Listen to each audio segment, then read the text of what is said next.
Hello bachcho, let's read this question. The question says let g theta is equal to integration of 2t plus 1 dt from minus a dot b ka square to a cross b ka square, where theta is the angle between a and b. A volume of parallelepiped whose coterminous edges are represented by a vector a cross b and a cross b, where angle between a and b is given is taken from the equation 2g theta minus 1 is equal to 0 is p upon q, then find the least value of p plus q. तो volume हमारा p upon q given है, हमें p plus q की least value निकालनी है। ठीक है, तो यहाँ मैं सबसे पहले की कॉन्सेप्ट लिख लेती हूँ। की कॉन्सेप्ट क्या होगा इसका क्वेश्चन का, कि अगर हमारे पास पैरेललोपिपेड की को टर्मिनस एजेस है, जैसे कि ए बी और सी वेक्टर, ये हमारे आर को टर्मिनस एजेस हैं, edges of parallelepiped, then volume कितना हो जाएगा, volume is equal to volume of parallelepiped हो जाएगा, ये बराबर हो जाएगा किसके, इन तीनों के स्केलर ट्रिपल प्रोडक्ट के। ठीक है, इसके बराबर हो जाएगा। अब हमारे पास क्या गिवन है, सबसे पहले हम यहाँ लिख लेते हैं कि ये जो ए है और बी है, ये देखिए यूनिट वेक्टर्स हैं, ये तो मतलब ए के वेक्टर का जो मैग्नीट्यूड होगा वो 1 के बराबर होगा और बी वेक्टर का भी जो मैग्नीट्यूड होगा वो भी 1 के बराबर होगा। ठीक है, अब यहाँ गिवन है कि जी थीटा जो है वो कहाँ से कहाँ तक है, integration minus A dot B का square to A cross B का स्क्वायर 2t+1 dt। ये है, इसका इंटीग्रेशन हमें करना है। तो यहाँ देखिए इसको ए डॉट बी क्या आएगा, ए डॉट बी आएगा हमारे पास, ए डॉट बी दो वेक्टर का डॉट प्रोडक्ट होता है, magnitude of A into magnitude of B cos theta. Cos theta, theta क्या है, एंगल बिटवीन है, तो ये कॉस थीटा हो जाएगा, ये 1 हो जाएगा तो कॉस थीटा, ये दोनों की वैल्यू 1 है तो ये कॉस थीटा के बराबर हो जाएगा। ठीक है, और ए डॉट बी, अब हमें क्या करना है, ए डॉट बी का स्क्वायर करना है, तो ए डॉट बी का स्क्वायर क्या होगा, कॉस स्क्वायर थीटा, और इसका माइनस का साइन लगा देंगे तो ए डॉट बी का square is equal to minus का कॉस स्क्वायर थीटा आ गया। अब मुझे ए क्रॉस बी देखना है, तो ए क्रॉस बी क्या होगा, ए क्रॉस बी का मैग्नीट्यूड ये होता है ए वेक्टर का मैग्नीट्यूड, बी वेक्टर का मैग्नीट्यूड और साइन थीटा, और थीटा क्या है, इन दोनों वेक्टर्स के बीच का एंगल। ठीक है, तो ये 1 1 होगा, यहाँ पर आ जाएगा साइन थीटा, और ये इसका हमें स्क्वायर निकालना है।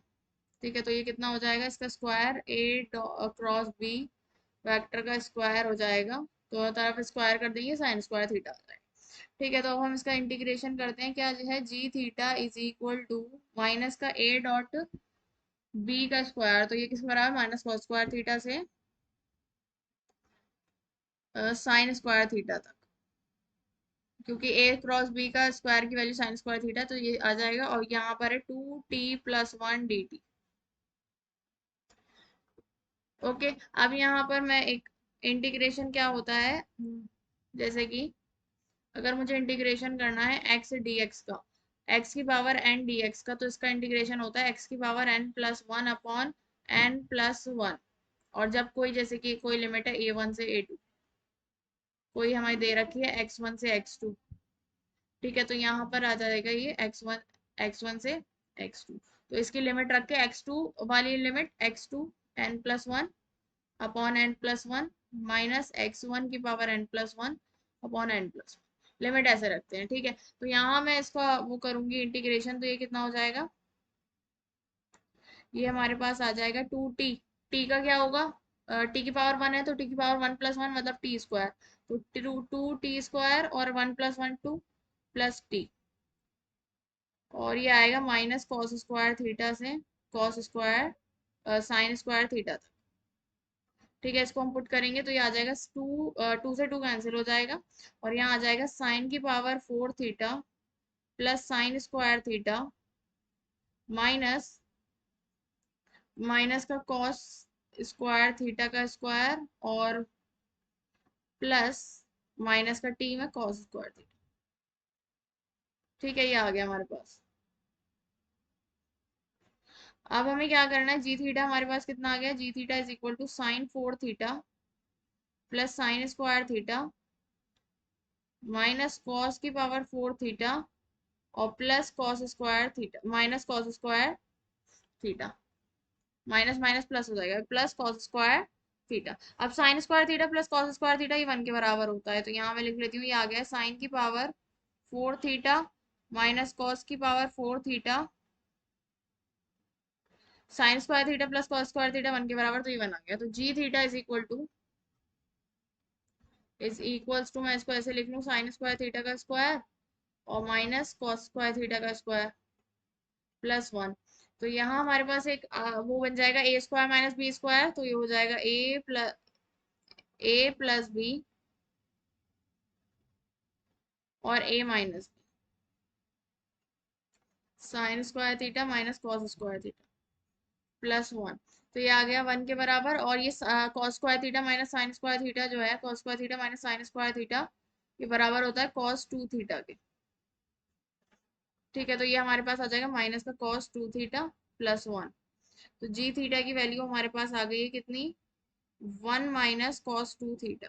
अब क्वेश्चन में क्या गिवन है, अकॉर्डिंग टू क्वेश्चन हमारे पास है कि 2g theta minus 1 is equal to 0, यही तो है ना, 2g theta minus 1 is equal to 0 के बराबर है।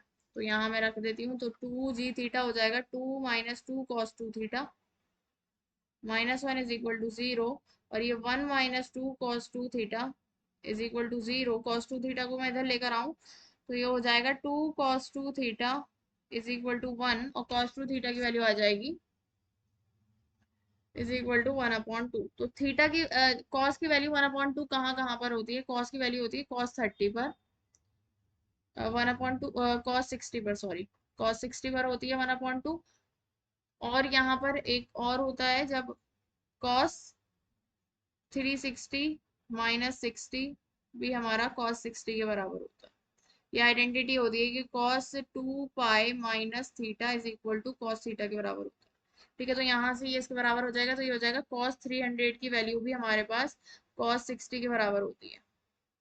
ठीक है, तो अब हम यहाँ रख देंगे, तो कॉस 2 थीटा किस किस पर आएगा, cos 2 theta is equal to cos 60 और cos 2 theta is equal to cos 300, cos 2 theta is equal to cos 300।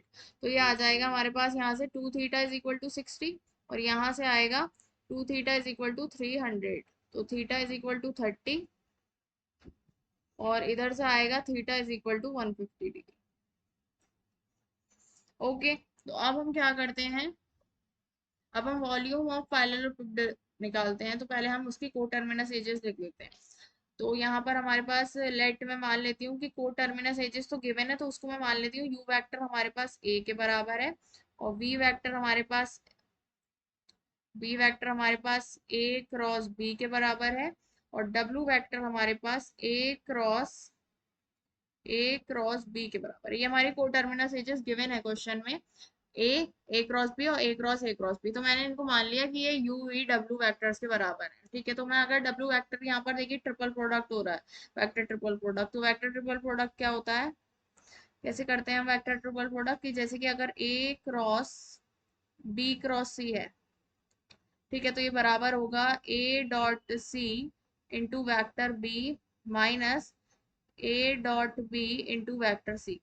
ठीक है, तो मैं यहाँ W की वैल्यू निकालूँ और तो ये हमारे पास W वेक्टर बराबर हो जाएगा, यहाँ पहले मैं लिख देती हूँ कि ये क्या है, U vector and V vector and W vector हमारे आर को टर्मिनस एजेस हैं ऑफ पैरेललोपिड। ठीक है, तो यहाँ से हमारे पास W वेक्टर निकालते हैं, W वेक्टर ये तीन वेक्टर प्रोडक्ट मतलब A डॉट बी आएगा यहाँ पर, A dot B into A vector minus A dot A into V vector. ठीक है, इसके बराबर आ जाएगा। अब वॉल्यूम ऑफ पैरेललोपिड क्या होता है, वॉल्यूम ऑफ पैरेललोपिड बराबर होता है किसके, तीनों को टर्मिनस एजेस के स्केलर ट्रिपल प्रोडक्ट के। ठीक है, और स्केलर ट्रिपल प्रोडक्ट किसके बराबर होता है, ये बराबर होता है, फॉर एग्जाम्पल ये हम अगर कर रहे हैं यू वी डब्ल्यू का स्केलर ट्रिपल प्रोडक्ट, तो ये बराबर होता है कि किसी भी दो वेक्टर का क्रॉस प्रोडक्ट, तो मैं अगर यू और डब्ल्यू का क्रॉस प्रोडक्ट कर देते हैं और वी के साथ डॉट, ठीक है, डॉट प्रोडक्ट उसके बचे हुए के साथ, ये हमारा क्या होता है, स्केलर ट्रिपल प्रोडक्ट होता है। तो यहाँ मैं इसको लगाऊंगी तो ये आ जाएगा हमारे पास, ये हो जाएगा हमारे पास U cross W dot V vector, ठीक है। अब यू क्या है, यू है हमारे पास ए, और क्रॉस डब्ल्यू वेक्टर हमारा क्या है, डब्ल्यू है A dot B into A vector, A dot B into A vector minus A dot A क्या होता है, दो वेक्टर सेम वेक्टर का डॉट प्रोडक्ट ए मॉड, इसके मैग्नीट्यूड के स्क्वायर के बराबर होता है, और ये बी वेक्टर, ठीक है, यहाँ पर ये क्या पॉइंट, ओके, क्योंकि ये हमारे यूनिट वेक्टर्स है ना, तो इसमें इसलिए कैप लगा हुआ है। तो ये क्या हो गया हमारे पास, अब मैं इसका क्रॉस प्रोडक्ट करूं तो ये आ जाएगा हमारे पास ए डॉट बी और क्रॉस ए ए क्रॉस ए माइनस, इसका मैग्नीट्यूड वन है तो ये तो वन हो जाएगा, तो ये हो जाएगा ए क्रॉस बी, ठीक है। और इसका हमारे पास डॉट प्रोडक्ट है वी के साथ, वी वेक्टर के साथ है, तो वी वेक्टर क्या है हमारे पास, वी वेक्टर है ए क्रॉस बी, ए क्रॉस बी, ओके। तो ये हो गया हमारे डॉट प्रोडक्ट इसका ए क्रॉस बी के साथ। अब हम इसको सॉल्व करेंगे तो ये देखिए किसी भी दो सेम वेक्टर का जो क्रॉस प्रोडक्ट होता है वो जीरो के बराबर होता है, जैसे कि अगर मैं ए क्रॉस ए वेक्टर करूं तो ये जीरो के बराबर होगा, क्योंकि ये क्या होता है, मैग्नीट्यूड ऑफ ए और साइन थीटा, यहाँ पर जो सेम वेक्टर है वो तो आपस में क्या या तो 180 डिग्री पर होंगे या जीरो पर होंगे, बस सेम ही वेक्टर है तो जीरो पर ही होंगे, जाहिर सी बात है, तो जीरो पर तो साइन जीरो की वैल्यू जीरो होती है ना, तो यहाँ पर इसलिए ये जीरो के बराबर होता है सेम वेक्टर, तो ये तो हो जाएगा हमारी ये क्वांटिटी जीरो के बराबर, तो यहाँ आ जाएगा माइनस का A cross B dot A cross B, ठीक है। अब देखिए ये दोनों क्या है, अपोजिट है, देखिए ए क्रॉस बी और माइनस का ए क्रॉस बी, तो इनकी डायरेक्शन बिल्कुल अपोजिट होगी, क्योंकि ये नेगेटिव साइन है इसमें और इसमें पॉजिटिव है। ये होता है ना कि ए वेक्टर जो है वो होता है, अगर फॉर एग्जांपल ए वेक्टर इधर की डायरेक्शन में है और बी वेक्टर हमारी अपोजिट डायरेक्शन में है और सेम मैग्नीट्यूड के साथ है, मैग्नीट्यूड सेम है दोनों का, तो ये बराबर होता है A vector is equal to minus का बी वेक्टर। तो यहाँ पर ये अपोजिट डायरेक्शन में तो होते हैं सब, theta is equal to 180 degree होता है, तो यहाँ पर हमारे पास अब इनका डॉट प्रोडक्ट करेंगे तो ये आ जाएगा हमारे पास magnitude of A cross B into magnitude of A cross B, dot product है तो कॉस थीटा आएगा, कॉस 180 डिग्री, कॉस 180, ठीक है। कॉस 180 की वैल्यू क्या होती है, कॉस 180 ये 90 माइनस वन के बराबर होती है कॉस 180 की वैल्यू, ठीक है, तो ये माइनस वन हो जाएगा, तो हमारे पास क्या आ जाएगा, ये माइनस का वन माइनस ए वेक्टर क्रॉस बी वेक्टर, ठीक है, इसका स्क्वायर हो जाएगा, तो माइनस का वन मैं इधर ले लूँ तो ये माइनस का वन और माइनस का वन तो कैंसिल आउट हो जाएगा, कॉस 180 की वैल्यू माइनस का वन लिख देते हैं अभी, ए क्रॉस बी और माइनस वन का स्क्वायर, तो माइनस वन यहाँ से भी है तो ये कैंसिल हो जाएगा, तो हमारे पास क्या आ जाएगा, ये आ जाएगा हमारे पास ए क्रॉस बी का स्क्वायर, ठीक है। तो ए क्रॉस बी का स्क्वायर क्या होगा, ए वेक्टर ए का मैग्नीट्यूड वेक्टर बी का मैग्नीट्यूड और साइन थीटा, ठीक है। तो यहाँ ए और बी क्या है, दोनों ही वन वन वन है, तो साइन थीटा के बराबर आ गया हमारे पास क्या, वॉल्यूम, वॉल्यूम ऑफ पैरेललोपेप्ड, पिप्ड, मैं लिख लेती हूँ, किसके बराबर आ गया, वॉल्यूम ऑफ पैरेललोपेप्ड, स्क्वायर है इसका, सॉरी, इसका स्क्वायर है तो ये साइन स्क्वायर थीटा के बराबर आ जाएगा, ये तो वन है, वन इंटू वन तो वन ही रहेगा, तो साइन स्क्वायर थीटा के बराबर आ गया हमारे पास क्या, वॉल्यूम ऑफ पैरेललोपिप्ड, ठीक है। और according to question volume of parallelepiped है पी अपॉन क्यू के बराबर is equal to sine square theta, देखिए यहाँ लिखा हुआ है कि volume of parallelepiped is P upon Q, तो P प्लस क्यू निकालना है हमें, तो ये P अपॉन क्यू हमारा साइन स्क्वायर थीटा के बराबर आ गया है। अब थीटा की यहाँ पर दो वैल्यूज आई थी, क्या क्या थी थीटा की वैल्यूज? देखिए एक तो थी 30, एक थी 150, तो दोनों हम रख कर देखते हैं। तो थीटा को जब मैं 30 डिग्री रखूंगी, थीटा को 30 डिग्री रखेंगे तो P upon Q is equal to sine square 30, तो साइन 30 की वैल्यू होती है 1/2, तो P अपॉन क्यू यहाँ से आ जाएगा हमारे पास 1/2 का स्क्वायर मतलब 1/4। ठीक है, अगर मैं दूसरा केस ले लेती हूँ यहाँ पर कि थीटा जो है 150 के बराबर है, तो यहाँ पर क्या हो जाएगा P upon Q is equal to sine square 150। ठीक है, अब यहाँ एक आइडेंटिटी होती है, क्या होती है वो आइडेंटिटी? कि साइन 180 माइनस थीटा बराबर होता है साइन थीटा। ठीक है, तो यहाँ मैं आइडेंटिटी लगाऊंगी, तो ये हमारे पास क्या हो जाएगा P upon Q is equal to, उसको मैं लिख सकती हूँ साइन स्क्वायर 180 माइनस 30, है ना? तो साइन 180 माइनस थीटा किसके बराबर हो जाएगा? साइन थीटा की। P upon Q is equal to sine square 30, और साइन स्क्वायर 30 की वैल्यू क्या आ जाएगी? 1/4। तो इधर से भी हमारी P अपॉन क्यू की वैल्यू कितनी आ रही है? 1/4। ठीक है, तो यहाँ पर हमारे पास P प्लस क्यू की वैल्यू क्या हो जाएगी? P plus Q is equals to 1+4 मतलब 5 के बराबर हो जाएगी। P प्लस क्यू हमारा कितना हो गया? 5 के बराबर हो गया। ओके, और हमें यही फाइंड आउट करना था। क्या फाइंड आउट करना? Find the least value of P plus Q. P plus Q की लीस्ट वैल्यू फाइंड आउट करनी है, तो हमारे पास एक ही वैल्यू आ रही है P अपॉन क्यू की, तो मतलब यही वैल्यू उसकी लीस्ट होगी। सो P प्लस क्यू क्या आ गया? 5 के बराबर आ गया। Okay, so the final answer is P plus Q is equal to 5. Hope you understood it well. Best of luck. Thank you.